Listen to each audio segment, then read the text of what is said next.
Are you ready to call it a night? Definitely. It's been a long shift. Good. See you in the morning. Attention viewer, you loved our short films, so now we want to make a full 1-hour movie. Once we reach 100 Patreon members, production can officially begin. Thank you to everyone already supporting us. Scan the code or click the link below to join, and help us make this movie possible.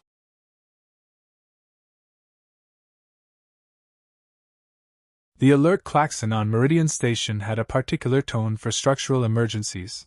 3 short pulses, a pause, 3 more, and Cole Mercer had learned to hate that sound with the specific, weary hatred of a man who fixed things for a living.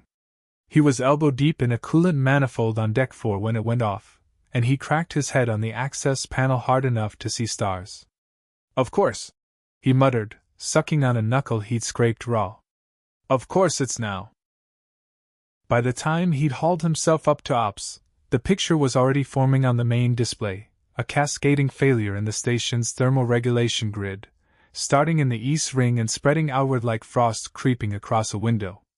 Habitat sections 12 through 20 were losing heat fast, venting warmth into the void faster than the backup systems could replace it. "How bad?" Cole asked, dropping into the seat beside Station Director Alconco Reyes. "Bad enough that I'm evacuating 6 sections in the next hour," she said without looking up. "Which means 41 crew members need somewhere else to sleep tonight, and we have exactly 19 spare bunks." Cole did the math and didn't like the answer. "So we're doubling up. We're doubling up." She finally glanced at him, and there was something in her expression that made his stomach drop before she even said it. "Your cabin's rated for 1 occupant, but it's got the best insulation on the station, leftover engineering redundancy from when they built out maintenance. I need you to take a second bunk." "Fine." "Who?" Alconco Reyes pulled up a personnel file, and a photo resolved on the screen. Sharp amber eyes, russet and cream fur along elegant Vulpine features, ears currently pinned in an expression Cole had learned, over 8 months on this station, meant irritated. "Selyra Vantresh," the director said. "Navigation officer. Her quarters are in section 16, right in the middle of the failure zone." Cole closed his eyes briefly. "The one who told me my repair schedule was, and I quote, an insult to basic competence. That's the one. She's going to love this. I'm sure she'll be thrilled," Alconco Reyes said dryly, already turning back to her displays, already done with him. "You've got 2 hours before the section goes fully dark. Go make friendly." Selyra Vantresh did not, in fact, love this. She stood in the doorway of his cabin with her arms crossed over her flight jacket, tail lashing once behind her, a sharp, controlled motion, nothing like the loose sway Cole had seen from other Vulpines when they were relaxed. Her ears were pinned flat. "This is unacceptable," she said in the clipped, formal standard she used when she wanted a human to know exactly how displeased she was. "There must be alternative arrangements." "There aren't." Cole gestured at the cramped cabin behind him, a single bunk built into the wall, a fold-down cot he'd wrestled out of a storage locker an hour ago, barely enough floor space between them to stand. "Trust me, I checked. Twice. I like my space as much as the next guy. Vulpines require considerably more personal space than humans," Selyra said, as though this were a scientific fact she was disappointed to have to explain to him. "It is a matter of instinct, not preference. Proximity to an unfamiliar being during sleep triggers." She paused, seeming to search for a word that wouldn't give too much away. "Discomfort. Then I'll build a wall out of pillows," Cole said. "Look, I don't love this either. But it's your cabin or this one, and yours doesn't have heat in about 40 minutes. Her jaw tightened. Her tail, Cole noticed, had gone very still. Stiller than the lashing from a moment ago, which struck him as strange, though he didn't know her well enough yet to read what it meant. "Fine," she said at last, each word bitten off clean. "But I have conditions. You will not touch me. You will not speak to me after lights out. And you will remain on your side of this." She gestured at the narrow gap between the bunk and the cot. "Border. Wasn't planning on doing any of those things." Cole said, holding up both hands. Scout's honor. I do not know what that means. It means I promise. Selyra studied him for a long moment, amber eyes narrowed, as if trying to determine whether he was being sincere or simply skilled at sounding sincere. Whatever she found, she apparently decided it was sufficient, because she stepped past him into the cabin, set down a single duffel bag with more force than necessary, and said, I will require the bunk. You may have the cot. It's my cabin. You are twice my size and the cot is closer to the door, which means you will hear the alarms first if something goes wrong. It is the logical arrangement. Cole opened his mouth to argue, looked at her, at the set of her shoulders, the too careful way she held herself, like a wire pulled taut, and decided this was not a hill worth dying on. Fine, he said. Bunk's yours. She gave a short, satisfied nod, as if she'd expected nothing less, and began unpacking with brisk, efficient movements that suggested she'd rather be doing anything else on the station right now than standing in Cole Mercer's 12x8 cabin. He couldn't blame her. He felt the same way. The thing about sharing a space with someone who very clearly did not want to share a space with you was that it made every small motion feel loaded. Cole tried to give her privacy where he could. Stepped out into the corridor while she changed, kept his eyes fixed on the ceiling panel he was pretending to inspect, made himself busy with a data slate full of maintenance logs he had no real intention of reading. Selyra, for her part, moved through the cabin like she was cataloging every risk it posed, testing the give of the bunk mattress, checking the seal on the door, running her fingers along the temperature control panel with a scowl, as if she didn't trust the numbers it gave her. It says 21 degrees, she said, mostly to herself. That seems optimistic. Feels fine to me, Cole said from the cot, where he'd finally settled with his back against the wall, boots off, trying to look like a man entirely at ease and not like someone doing complicated math about how many hours were left until morning. You cold? I am not cold, Selyra said, with the particular emphasis of someone who was, in fact, somewhat cold, and resented the question for pointing it out. Vulpine cold tolerance differs from human baseline. I am simply assessing the environment. Sure. I am. Never said you weren't. She shot him a look sharp enough to cut, and Cole raised both hands again in mock surrender, which only seemed to irritate her further. She turned away, arranging her blankets with more force than the task required, tail flicking behind her in short, agitated jerks. He watched that tail for a moment before he caught himself doing it and looked away. It was hard not to notice, honestly. Vulpine tails were expressive in a way human body language wasn't, constantly in motion, telling you things their owners might never say out loud. He didn't know Selyra well enough yet to read the dialect, but even a stranger could tell that tail was saying something like do not talk to me, do not look at me, I am handling this. Lights out in 10, he said instead, checking the wall panel. You want the bunk light or should I kill it from here? I can manage my own lighting, thank you.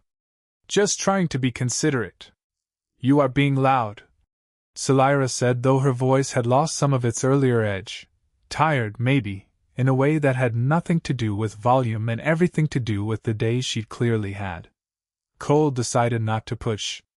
Noted, he said instead, and let the silence settle. When the lights finally dimmed to the dull amber of station night cycle, Cole lay on the cot with his hands folded over his chest, listening to the small sounds of a stranger settling into sleep 6 feet away, the rustle of blankets, a long exhale, the occasional shift of weight. Selyra's breathing slowed by degrees, and eventually evened out into something steady and quiet. He didn't remember falling asleep himself. But he remembered, with vivid and mortifying clarity, waking up. Cole surfaced from sleep slowly, the way he always did, aware of warmth before he was aware of anything else, warmth along his side, warmth curled against his chest, a weight settled into the curve of his body that his sleep-fogged brain took several long seconds to identify. Then he opened his eyes.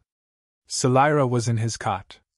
Not beside it, in it, tucked against him with her back to his chest, her ears soft and unguarded in a way he'd never seen them, and her tail. Her tail was the real problem, wrapped snugly around his waist like it belonged there, the tip curled just shy of his ribs, holding on with a gentle, absolute certainty that suggested it had no intention of letting go. Cole went very, very still. His mind ran through several possible courses of action, all of them terrible. Waking her abruptly seemed like a good way to get clawed. Staying perfectly motionless felt dishonest, somehow, like he was taking advantage of a situation neither of them had agreed to. He settled, in the end, for the coward's option, lying rigid as a board, staring at the ceiling, and hoping the universe would resolve this without his input. The universe, as it so often did, declined to cooperate. Selyra stirred first, a small shift, a soft sound that was almost a purr and immediately embarrassing for reasons Cole couldn't have articulated. And then went rigid the instant her sleep-blurred brain caught up with where she was and who she was pressed against. "What?" she said, in a voice pitched somewhere between a whisper and a shriek, and scrambled backwards so fast she nearly fell off the cot entirely, tail unwinding from around him in a single sharp motion, ears snapping upright and then flattening hard against her skull. "What is? Why are you? Explain yourself." "I didn't do anything," Cole said, holding both hands up, propping himself onto his elbows. "I woke up like this. You were the one who—" "I did not," Selyra said, with the fierce, immediate denial of someone defending a position she hadn't yet had time to think through. She was on her feet now, putting distance between them, arms wrapped around herself, tail lashing behind her in quick, agitated strokes. "I would never. There must be an explanation." "There's an explanation," Cole agreed, sitting up fully, doing his best to keep his voice even and not, under any circumstances, amused, even though a small and unhelpful part of him found the whole situation objectively hilarious. "You got cold and climbed into my bunk. It's fine. It happens. I did not get cold." Selyra's chin lifted. "The cabin is perfectly regulated. I checked the panel myself. The panel says 21 degrees, which you already told me you thought was optimistic." "That is not. That has nothing to do with—" She stopped, visibly regrouping, and tried again with the air of someone laying out an irrefutable argument. "It was cold. The temperature dropped in the night. It is a documented phenomenon. Station heat cycles fluctuate." "Selyra." Cole kept his tone gentle, mostly because her ears were doing something complicated and unhappy that made him not want to push too hard. "Your blankets are untouched."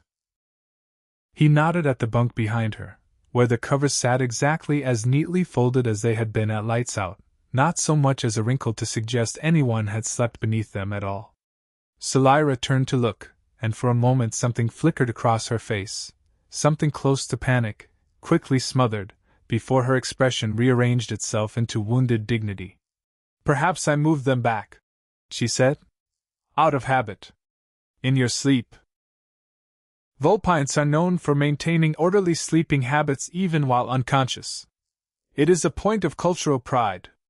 Cole bit the inside of his cheek to keep from smiling, because he had the distinct sense that smiling right now would be a fatal error. "Sure," he said instead. "Cultural pride. Got it. You do not believe me." "I believe you believe it," Cole said, which was as diplomatic as he could manage at.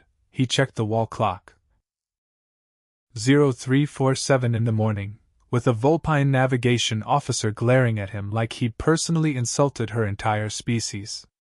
"This cabin," Selyra said, changing tack with the smoothness of someone who'd decided a new argument was needed, "clearly has superior insulation to the rest of Section 16. The engineering redundancy the director mentioned. It is possible that heat pooled unevenly, creating localized cold pockets near the bunk, which I was, unconsciously, seeking to avoid by getting into my cot instead of just adjusting your blankets. The physics of thermal distribution in a cabin this size are complex," Selyra said with total confidence, though Cole would have bet good credits she was making this up as she went. "I am not qualified to explain them fully. I am a navigation officer, not an engineer. I'm literally the engineer, Cole said. I can explain the physics. There isn't a cold pocket. Selyra's ears pinned flatter. Then perhaps, she said, with the air of someone playing her final card. It was instinct. Vulpines possess a protective instinct toward vulnerable crewmates in unfamiliar or unstable environments. It is entirely possible my body acted to shield you from potential temperature drops, regardless of my conscious wishes.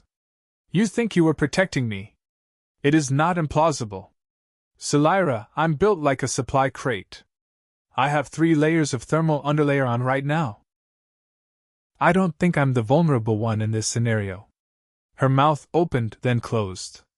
Her tail, which had been lashing steadily this whole time, went suddenly and conspicuously still, coiling close against her legs, the tip curling under, in a posture Cole was starting to recognize even without a translation guide. This is the tell. Whatever was happening with her tail, it happened exactly when he pushed too close to something true. My tail, Selyra said, after a pause that went on a beat too long, must have wrapped around you of its own accord. It happens sometimes. During deep sleep. It is not something I can consciously control. So now it's the tail's decision. Tails have a degree of autonomous reflexive motion, yes. And it just happened to reflexively wrap itself around my waist. Specifically. Snugly. 4. Cole glanced at the clock again, doing rough math. Several hours, probably. I would not know the duration. I was asleep. Right. They stared at each other across the small cabin, the silence stretching thin and awkward, lit only by the dull amber of the night cycle lighting. Selyra's ears had not moved from their flattened position. Her arms were still wrapped tight around herself, though whether that was cold or something else, Cole genuinely couldn't say. I think, he said carefully, we should probably try to get a couple more hours of sleep. Big day tomorrow. Section repairs and all that. Yes, Selyra said too quickly, already retreating toward the bunk. An excellent suggestion.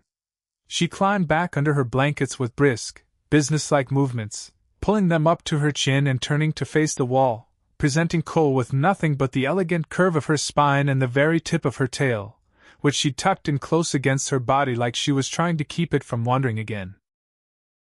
Cole lay back down on the cot, staring at the ceiling, entirely too awake now to actually sleep. For the record, he said quietly into the dark, I don't mind the cold pocket theory. If that's easier. There was a long pause. It was not a cold pocket, Selyra said finally, so quietly he almost missed it. I know, Cole said. Get some sleep, Selyra. She didn't answer. But he thought, in the dim light, he saw her tail uncurl by a fraction, just slightly, just enough. Before she went still again. Morning on Meridian Station arrived the way it always did, not with actual sunlight, since there wasn't any this far out, but with the gradual brightening of simulated cycle lights and the low hum of the station waking up around them. Cole was up before Selyra, mostly because he hadn't managed to fall back asleep after their 4 a.m. negotiation over the mechanics of unconscious tail behavior. She emerged from the bunk looking immaculate and entirely composed, as though the previous night hadn't happened at all, hair smooth, uniform crisp, expression set to the same brisk professionalism she'd worn walking through his door yesterday. If Cole hadn't woken up with her tail around his waist 8 hours earlier, he might have believed the performance completely. Section 16's heating grid is estimated to be repaired by end of day, she said by way of greeting, checking a data slate rather than looking at him. I have confirmed with the director. We will not require these arrangements a second night.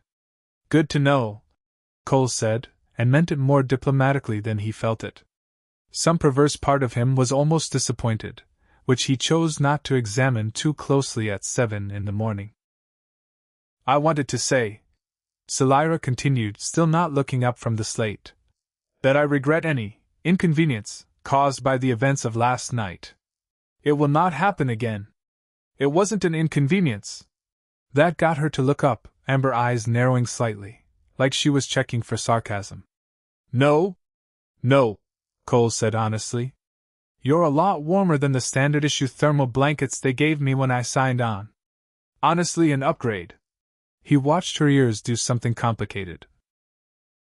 A flick that might have been embarrassment, might have been the beginning of a laugh she was suppressing, before she visibly reined it in. That is an inappropriate thing to say to a colleague, she said, but there was less heat in it than there might have been the night before. Sorry. I'll workshop a better joke. Please do not. No promises. She almost smiled. Cole caught the edge of it before she smoothed her expression back into neutral, gathering her things with quick, efficient motions, tail swaying loosely behind her now, not the tight, controlled lash of the previous evening, but something looser, more natural, though Cole didn't yet have the vocabulary to know what it meant. I need to report to Ops, Selyra said, shouldering her duffel. Thank you for the accommodation, Mr. Mercer. Cole. She paused at the door. Cole, she repeated, testing the shape of it, and something about the way she said it made his chest do a small, unfamiliar thing he decided not to think about either. Selyra. Since we are, apparently, sharing insulation preferences now, I'll take it as a compliment. You should not, she said, but her tail was doing the loose, easy sway again as she left, and Cole found himself staring at the closed door for several seconds longer than the situation strictly required. The repairs to Section 16's heating grid did not, in fact, finish by end of day. Cole found this out secondhand, from Alcon Correa's, over a hurried conversation in the corridor outside Ops as the station cycled toward evening shift change. Bad news, the director said, not slowing her pace, forcing Cole to fall in step beside her. The failure's worse than initial diagnostics showed. Something in the original build compromised 3 separate junctions, not 1. We're looking at another 2, maybe 3 nights before 16's back online. Cole's stomach did a complicated thing that he chose, for the second time that day, not to examine too closely. So Vantresh is bunking with me again. Unless you've got a better idea. He didn't. He realized with some discomfort, wasn't entirely sure he wanted one. I'll clear it with her, he said instead, and went to find Selyra with a feeling in his chest he didn't have a good name for yet. By the 3rd day, word had gotten around. Cole should have expected it. Meridian Station housed 112 crew across 9 decks, and there was exactly nothing that stayed quiet for long in a place that small, where everyone ate in the same mess hall and complained about the same recycled air. Still, he wasn't prepared for the knowing look Yusuf gave him over the diagnostic panel in the machine shop, or the way the younger engineering techs went suspiciously silent whenever he walked into a room. Something you want to say? Cole asked Yusuf, after the 3rd meaningful eyebrow of the morning. Not a thing, Yusuf said, entirely too innocently, running a scan on a pressure valve he clearly didn't need to run a scan on. Just glad to hear Section 16's residents are being well taken care of. Very thoroughly taken care of. I hear navigation's practically glowing this week. It's a heating failure, Yusuf. Not a romance. Sure. That's why Vantresh smiled at Priya in the mess hall this morning. First time in company memory. Priya nearly dropped her tray. Cole felt his ears go hot in a way that had nothing to do with the machine shop's questionable ventilation. People can smile without it being a whole thing. Selyra Vantresh can't, Yusuf said, with the flat certainty of someone who'd worked alongside her for 2 years. I've seen that woman face down a hull breach without changing expression. Whatever's making her smile at breakfast, my money's on the maintenance engineer she's bunking with. There's nothing to bet on. There's a station betting pool, Yusuf said cheerfully. I put in 4 confirmed by end of week. Priya's got confirmed but denied publicly for another month. Alcon Correa's has money and never confirmed, dies with them both to their graves, which, frankly, feels like a bet against her own leadership. Cole put his head in his hands. There's an actual betting pool. Station morale's been low since the accident review. People need something to root for. Yusuf clapped him on the shoulder, entirely too pleased with himself. For what it's worth, I'm rooting for you both. She could use someone steady. Even if she'd rather eat vacuum than admit it. Cole didn't have a response to that, not one he trusted himself to say out loud, at least, with his chest doing that same unfamiliar warm thing it had started doing 3 nights ago and hadn't quite stopped since. He found Selyra in navigation an hour later, hunched over a console with 3 overlapping star charts and an expression of deep, focused irritation that had nothing to do with him and everything to do with the debris field recalculation that apparently refused to converge. Bad time? He asked from the doorway. There is never a good time for gravitational modeling to disagree with itself, Selyra said without looking up, though her ears flicked toward him in acknowledgement. A small, unconscious thing Cole was starting to recognize as glad you're here, even when the rest of her stayed focused on the work. The Kestrel Belt's drift rate has shifted since the last full survey. If I don't recalculate the safe corridor before the resupply ship arrives, I'll be sending them through a field that's 12% denser than my last approved course. Need a second set of hands?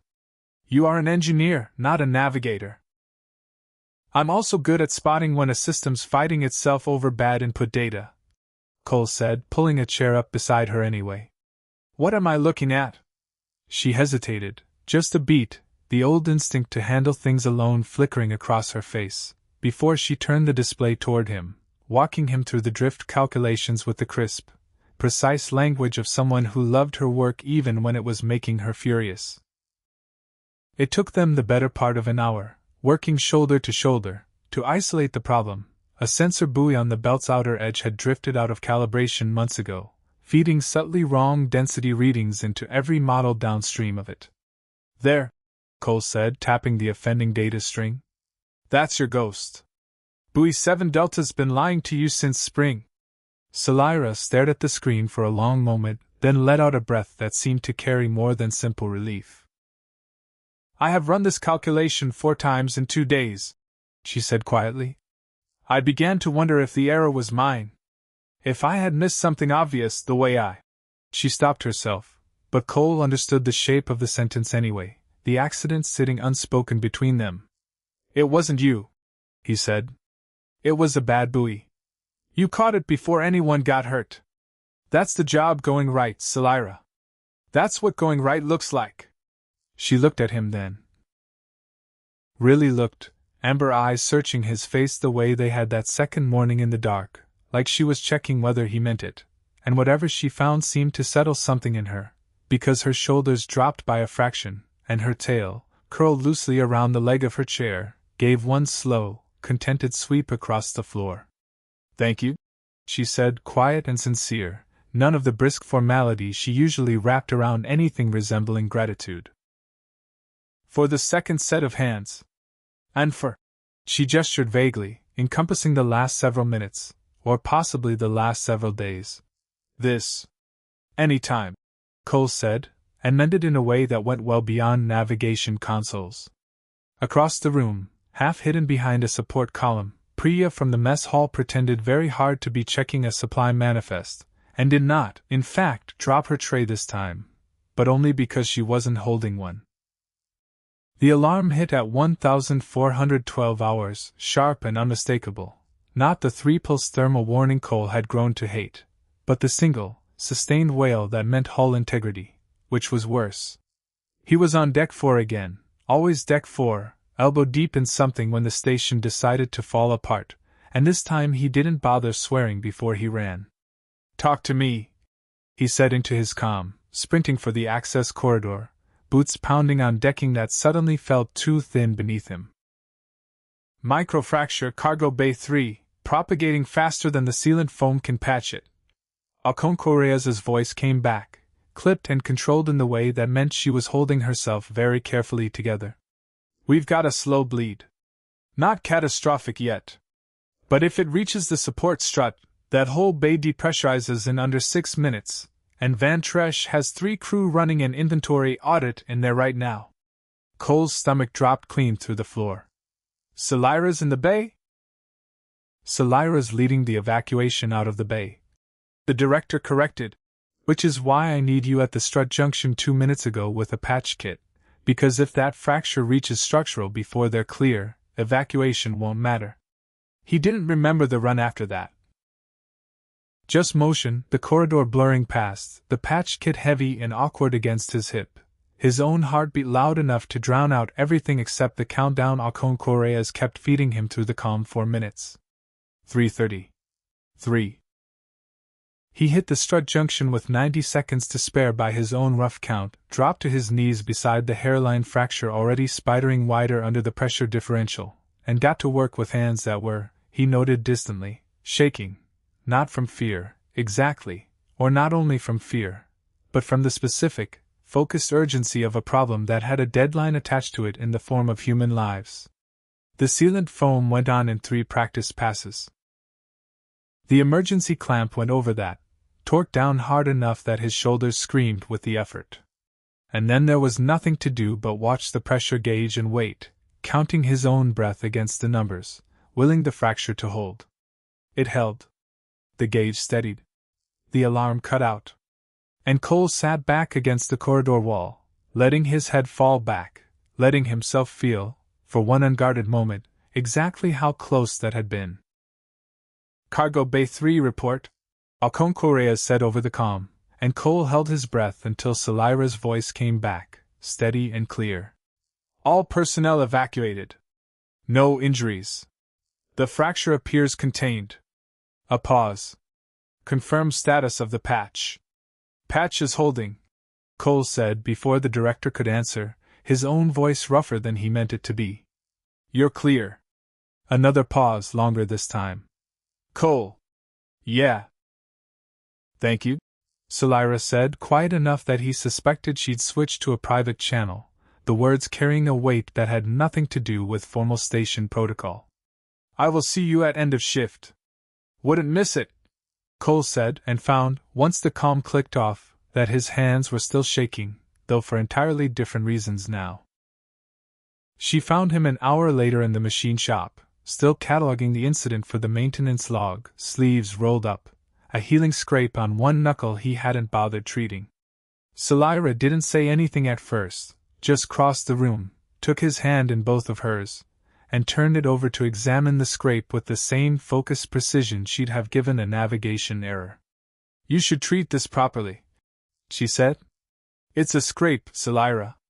I've had worse from a stuck bolt. You could have been in that cargo bay, she said, and there it was, underneath the clinical inspection of his knuckle, the thing she hadn't said on the comm, the thing that had brought her down 3 decks the moment her own report was filed. If the fracture had propagated before you reached the strut. If the clamp had failed. If. It didn't, Cole said gently, turning his hand to catch hers instead, stilling the both of them. None of that happened. We're both fine. I know that.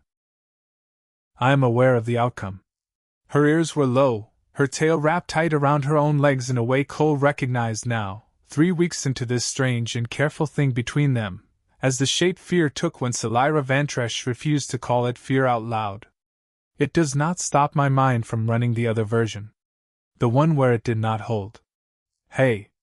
Cole tugged her gently closer, until there was no good reason left for either of them to pretend this was purely a professional check-in. I know exactly what that's like. Remember? I've heard you talk about the debris field at 3 in the morning. Something in her posture eased, fractionally, at that, the recognition of shared ground, of a fear that didn't need translating between species because it was, underneath everything, the same fear anyone carried after coming too close to a thing that could have gone wrong and hadn't. It is inconvenient, Selyra said, with the particular dry precision she used when she was trying to talk herself back into composure. How quickly one becomes accustomed to a person's continued survival. I did not anticipate how thoroughly I would object to the alternative. You could just say you were scared for me. I could, Selyra agreed. I am choosing not to, for reasons of dignity. Cole laughed, low and warm, and felt her tail loosen around her own legs, uncurling by slow degrees until it found its way, instead, around his wrist, The same gesture from the night before, deliberate now instead of unconscious. A promise repeated in daylight because the dark had never been required for it to be true. "For the record," he said, "I was pretty scared too. Mostly for you, standing in a bay that was about to lose pressure." "We are both, apparently, terrible at admitting fear directly," Selyra observed. "Runs in the family, I guess." "We are not family." "Not yet," Cole said before he could think better of it, and watched her ears lift in surprise, watched the flush spread beneath her fur, watched her decide, visibly, deliberately, not to argue the point. "Not yet," she agreed instead, quiet and warm, and left her hand in his for a long moment before either of them remembered they were technically still on shift. She took the news better than he expected, which was to say she didn't argue at all, just gave a short nod and said, "I see," in a tone that gave nothing away, before returning to whatever report she'd been reviewing on her console in Ops. That evening, back in the cramped cabin, the atmosphere between them had shifted, not gone, exactly, but softened, the sharp edges of the night before worn down into something more like careful truce. Selyra unpacked with less military precision this time. Cole made a point of not commenting on it. "I've been thinking," he said, as she settled onto the bunk, "about the cold pocket theory." Selyra went very still. "There is nothing further to discuss regarding the cold pocket theory. I did some reading. Off-duty. Vulpine physiology stuff. That is an alarming way to spend an evening. I was curious," Cole said undeterred, settling onto the cot across from her, elbows on his knees. "Turns out Vulpine core temperature runs a couple degrees warmer than human baseline, which means the last thing you need in a cold cabin is more body heat from a human. If anything, cuddling up to me should have made you warmer than comfortable, not less." Selyra's ears twitched, betraying her before she could catch it. "I am not certain where you obtained your sources. Ship's medical database. Anyone can access it. That does not mean the conclusions apply universally. Individual variation exists. Selyra. It is a documented phenomenon. Selyra." He kept his voice gentle, the same tone he'd have used talking down a piece of station equipment that was rattling wrong, patient, unhurried, no judgment in it. "You don't have to tell me if you don't want to. I'm not trying to corner you. I just don't want you lying awake all night making up theories about thermal regulation when there's clearly something else going on." For a long moment, she said nothing at all. Her tail, which had been resting loosely over the edge of the bunk, curled slowly inward, the tip tucking beneath her folded hands. "It is not something I discuss," she said finally, quietly, all the earlier bite gone out of her voice. "With anyone. Least of all a human colleague I have known for less than a year." "Okay," Cole said. "That's fair. I'm not asking you to." "But?" "No but. That's it. If you want to sleep on the far side of the cabin tonight, I'll build the pillow wall I promised. If your tail decides it wants to renegotiate boundaries again at 3 in the morning, I'm not going to make you explain it every time. I just wanted you to know that." Selyra looked at him for a long moment, something unreadable moving behind her amber eyes. Assessment, maybe, or something closer to surprise, as if she'd expected him to push harder and didn't quite know what to do with the fact that he hadn't. "You are a strange sort of human," she said at last. "I've been told." It was not an insult. I didn't take it as one. She almost smiled again, that same fragile, quickly hidden thing from that morning. Before turning to arrange her blankets for the night, movements a little less brisk than before, a little more like someone settling in rather than someone bracing for a fight. "Good night, Cole," she said, once the lights had dimmed. "Good night, Selyra." He didn't fall asleep expecting anything to happen. But some hours later, in the deep hush of the station's night cycle, he woke to warmth along his side again. Not with the shock of the first time, but with a strange, quiet gladness he didn't examine too closely, because examining it felt like it might scare it off. Selyra's tail was wrapped around his waist once more, looser this time, less like something clinging and more like something settled. Her breathing was slow and even against his shoulder. Cole lay very still, careful not to wake her, and let himself, just for a moment, simply be glad she was there.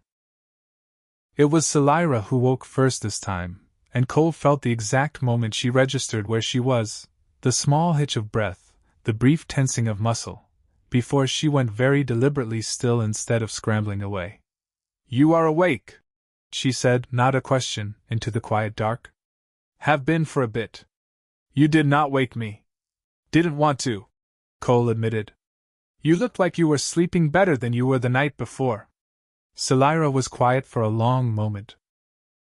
Her tail, still wrapped around him, tightened fractionally, not pulling away, but holding on, the way a hand might tighten around something it was afraid to lose. "I have not slept well in some time," she said finally into the dark, her voice smaller than Cole had ever heard it. "Not since the accident." "What accident?" 8 months ago. Before you transferred aboard." She shifted slightly, not pulling away, just settling closer, as if the confession required proximity to survive. "A navigation error during a debris field crossing, not mine, but I was on shift. I was the one who should have caught it before it became critical. We lost pressure in 2 compartments. 3 crew injured.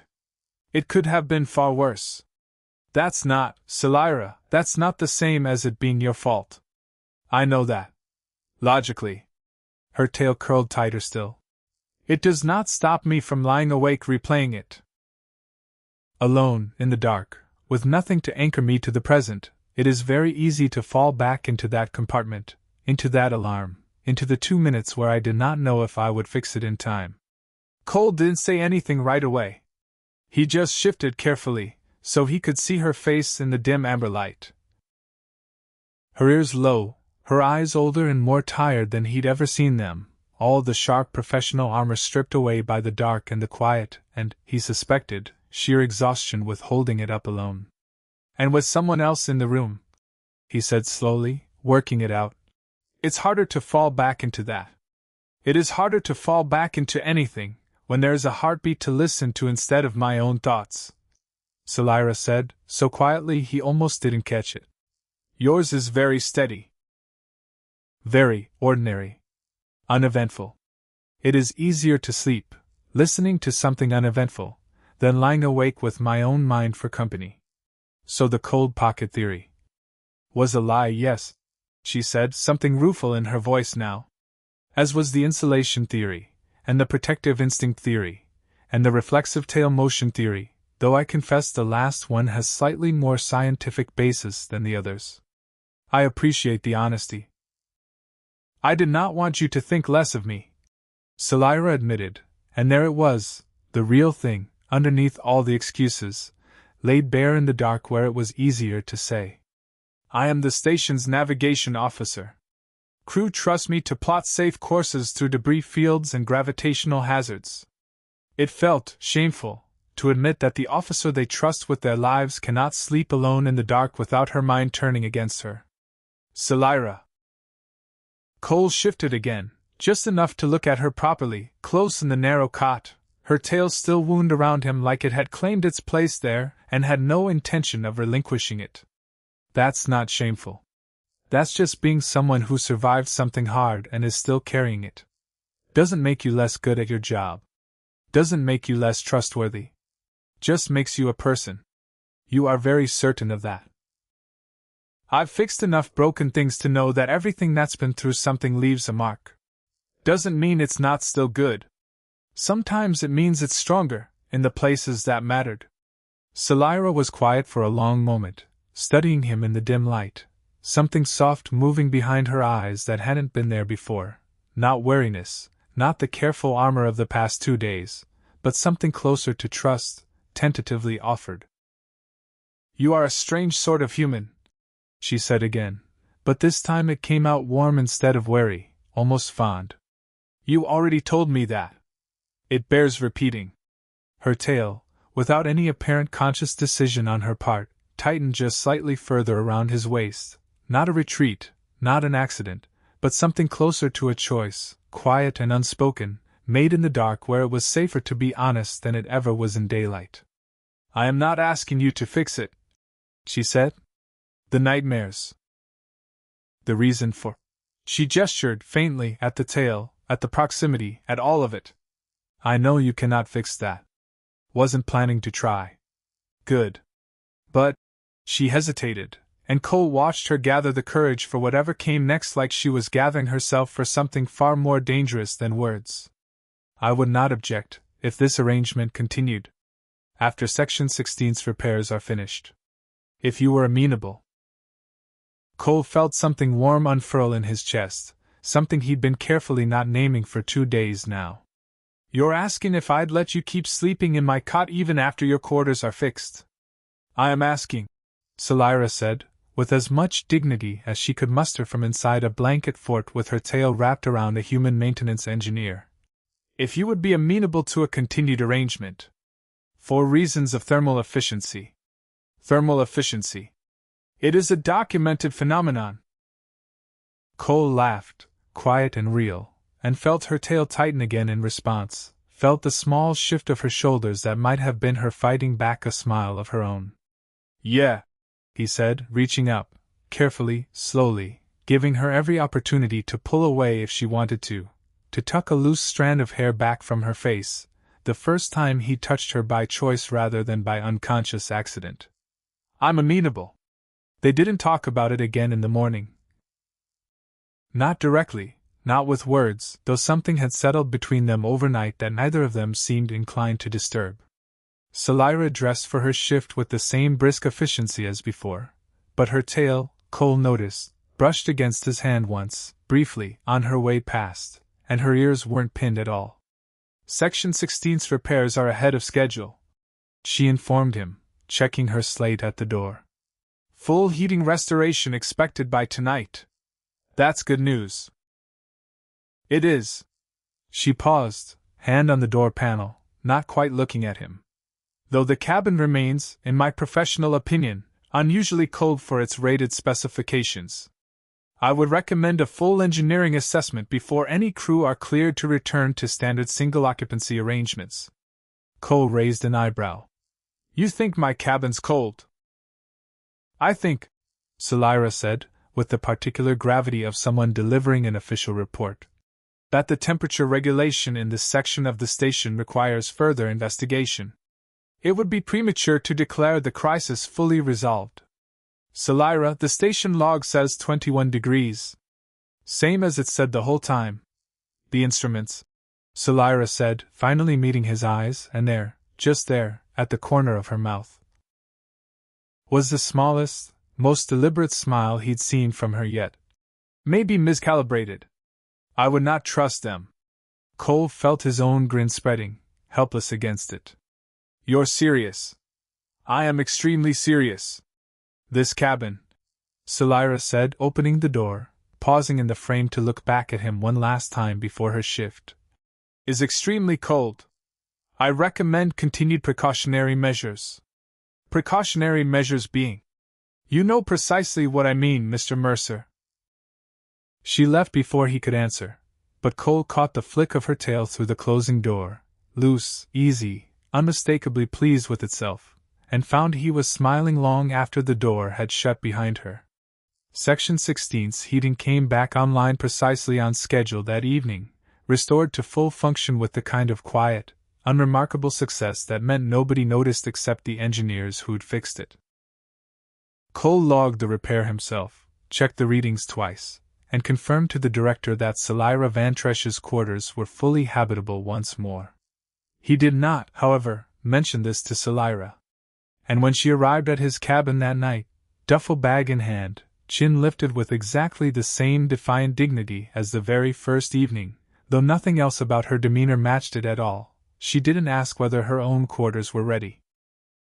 She simply set her bag down beside the cot, exactly where it had sat for 2 nights running, and began unpacking as though there had never been any question about it.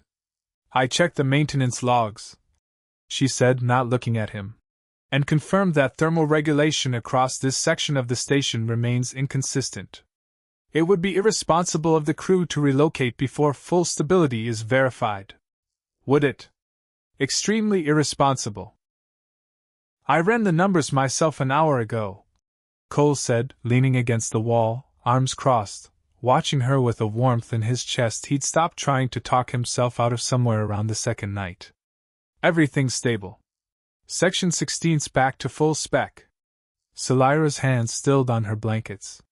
For a moment, something like uncertainty crossed her face, the old wariness creeping back in, the fear that the excuse had run out and there was nothing left to hide behind.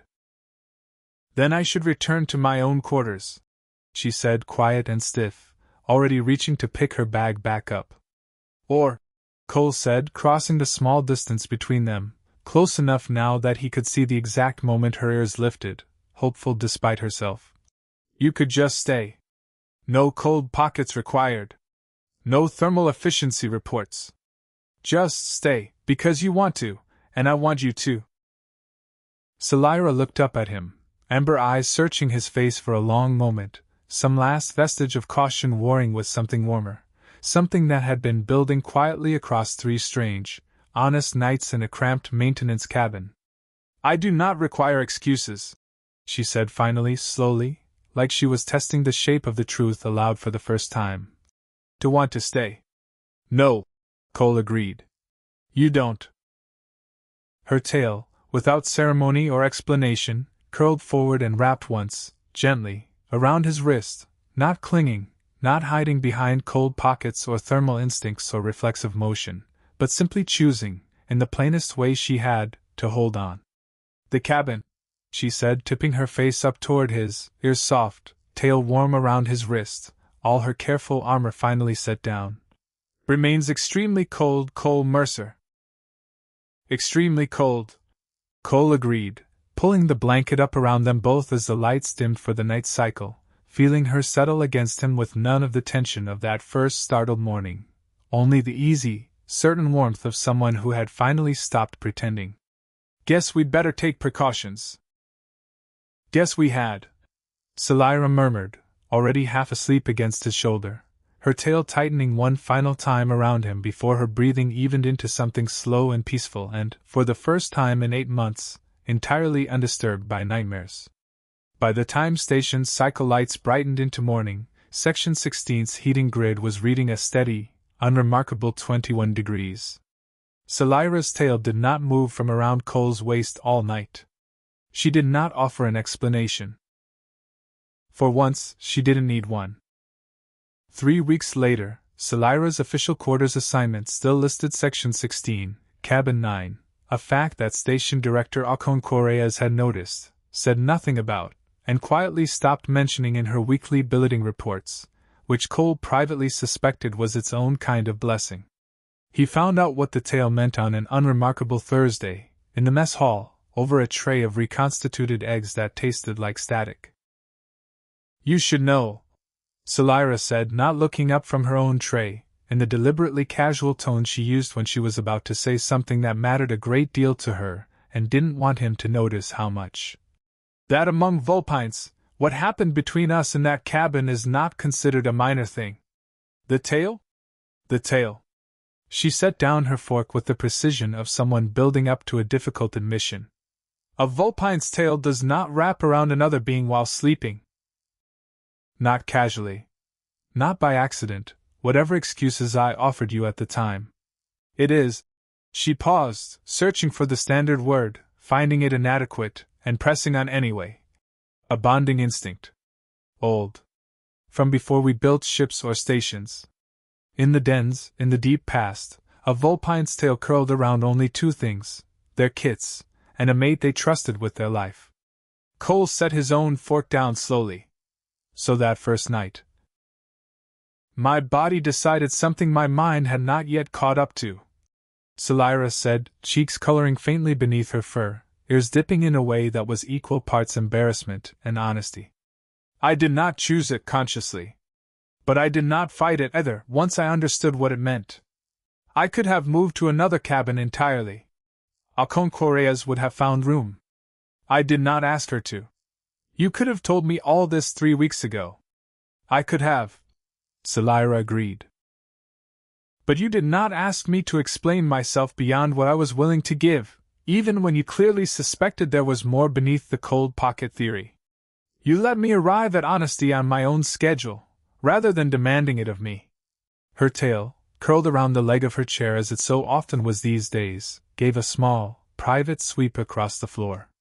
That is, I believe, part of why my tail chose you in the first place. Vulpine instinct is not so foolish as it sometimes appears. So what you're telling me, Cole said, working through it slowly, a grin building despite his best efforts to look appropriately solemn, is that your tail proposed to me before you did?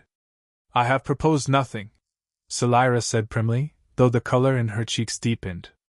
I am merely providing relevant cultural context. Extremely relevant. It is important that you understand the implications, Cole Mercer, before this goes any further. A tail bond, once acknowledged, is not something Vulpines undertake lightly, or abandon easily. If I continue wrapping my tail around you every night for the next several decades, it will mean something. It will not be a joke to my mother, when I eventually explain it to her over a very uncomfortable dinner. It will not be a joke to me. Selyra. Cole reached across the small table and covered her hand with his, steady, unhurried, the same way he'd have talked down a rattling piece of equipment on that very first night. I haven't thought it was a joke since about 4 a.m, 3 weeks ago, when you tried to convince me your blankets folded themselves. Her ears lifted. Her tail stilled entirely. That particular stillness Cole had long since learned to read as the sound of something true settling into place.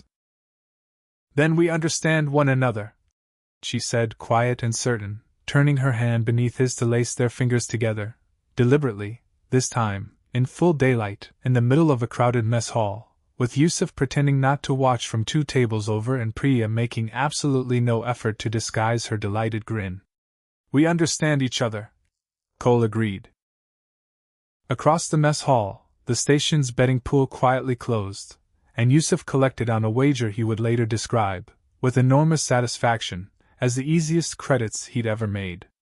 That night, and every night after, Selyra Vantresh's tail wrapped around Cole Mercer's waist without a single word of explanation offered or required, no cold pockets, no engineering redundancies, no reflexive motions in need of scientific justification. Just the plain, quiet fact of it. Warm, certain, and entirely, deliberately chosen. The cabin, for the record, remained extremely cold for the rest of their lives aboard Meridian Station. Neither of them ever once complained. 6 months later, Cole Mercer stood in the middle of a Vulpine bonding hall on Selyra's home colony, feeling considerably more nervous than he had during any structural failure Meridian Station had ever thrown at him, and wondering, not for the first time that week, exactly how his life had brought him here. You are fidgeting, Selyra murmured beside him, her tail curled loosely around his ankle beneath the ceremonial robes.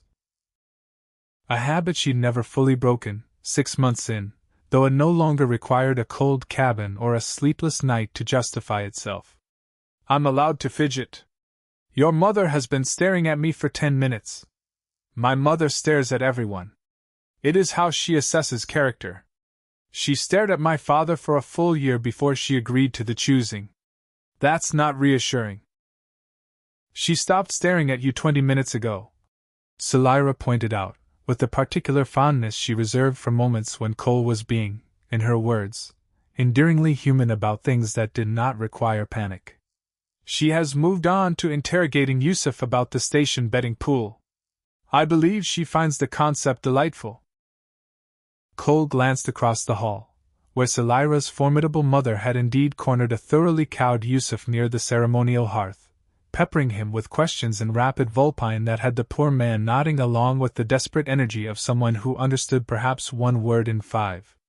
Priya stood nearby, filming the entire exchange on her wristcom with undisguised glee, no doubt already composing the message she'd send back to the rest of Meridian's crew. The choosing itself, Selyra said, drawing his attention back, her voice dropping into something more careful now that the moment was actually approaching, does not require elaborate words. Vulpine tradition holds that the truest bonds were never spoken into being, they were simply recognized, The way my tail recognized you before I had the courage to. So what do I actually have to do? Take my hand, Selyra said, and did not wait for him to ask twice, lacing her fingers through his in front of the assembled hall, in front of her mother and her crewmates, and the quiet, watchful elders standing witness at the hearth. That is the whole of it. A hand taken, and held, in front of those who matter, as proof that whatever excuses either of us once needed to reach this point, we no longer require any. No cold pockets, Cole said, feeling something warm and enormous settle into his chest. No thermal efficiency reports. None, Selyra agreed, and there, unmistakable, undisguised, blooming across her face in front of her entire assembled family, was the smile she'd spent so long trying not to let anyone see. Just the truth of it, finally, spoken plainly. Her tail tightened once around his ankle, warm and certain, exactly the way it had every night for 6 months running, and exactly the way, Cole understood now, standing in a bonding hall on a world he never expected to call anything close to home, it intended to for every night still to come. The elders spoke the old words. The hearth fire burned low and gold. And when Selyra finally leaned in to press her forehead briefly against his, sealing the choosing in the old, wordless way her people had used for 1,000 years before either of them existed, Cole Mercer thought, with the calm certainty of a man who had long since stopped needing an explanation for the things that mattered most, that he would happily spend every remaining winter of his life pretending the cabin was cold. If it meant Selyra Vantrish kept climbing in beside him anyway.